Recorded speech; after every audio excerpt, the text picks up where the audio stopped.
सरकार के पास टोटल इतना पैसा है कि उसे अगर हम एक जगह रख दें तो इसके लिए 1100 फुटबॉल ग्राउंड जितनी जगह चाहिए होगी।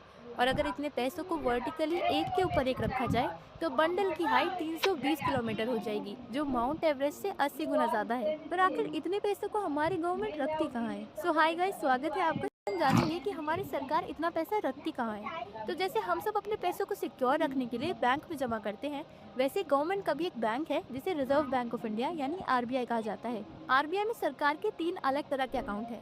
पहला है कंसोलिडेटेड फंड ऑफ इंडिया। लाखों रुपए के इनकम टैक्स से लेकर बिस्किट पे लगे 50 रुपए के जीएसटी तक जो भी टैक्स गवर्नमेंट कलेक्ट करती है वो इस अकाउंट में जाता है। इस अकाउंट से एक भी पैसा पार्लियामेंट में बिल पास किए बिना नहीं निकाला जा सकता। इसमें रखे पैसों का इस्तेमाल गवर्नमेंट के सभी खर्चों के लिए किया जाता है, जैसे अलग अलग स्कीम्स में, गवर्नमेंट सर्वेंट से लेकर एमएलएज और एमपीज की सैलरी देने में और इंफ्रास्ट्रक्चर प्रोजेक्ट्स के लिए। इसके बाद दूसरा अकाउंट को कंटिजेंसी फंड ऑफ इंडिया कहते हैं, जो एक तरह का इमरजेंसी अकाउंट होता है। ये सिर्फ तब यूज होता है जब देश पर किसी तरह की अर्जेंट सिचुएशन आ गई हो, जैसे नेचुरल डिजास्टर या वॉर। इस अकाउंट का कंट्रोल प्रेसिडेंट के हाथ में होता है और इसकी अमाउंट भी फिक्स होती है 30,000 करोड़। इसमें से पैसे निकालने पर अगले साल बजट में फिर से भरने पड़ते हैं। और तीसरा अकाउंट होता है पब्लिक अकाउंट ऑफ इंडिया। इसमें गवर्नमेंट वो पैसे रखती है जो आपकी सैलरी में से पीएफ यानी प्रोविडेंट फंड के नाम से काटा जाता है और रिटायरमेंट के टाइम आपको इकट्ठा करके लौटाया जाता है। इसके अलावा सभी तरह की सेविंग स्कीम्स और पेंशन स्कीम्स में लोगों से इकट्ठा किए हुए पैसे भी इसी में जमा किए जाते हैं और इस पैसे को गवर्नमेंट यूज नहीं कर सकती। इन पैसों में से कुछ हिस्से को आरबीआई मुंबई और नागपुर में हाई सिक्योरिटी वॉल्ट्स में स्टोर करती है और बाकी सब फंड्स को डिजिटली स्टोर किया जाता है,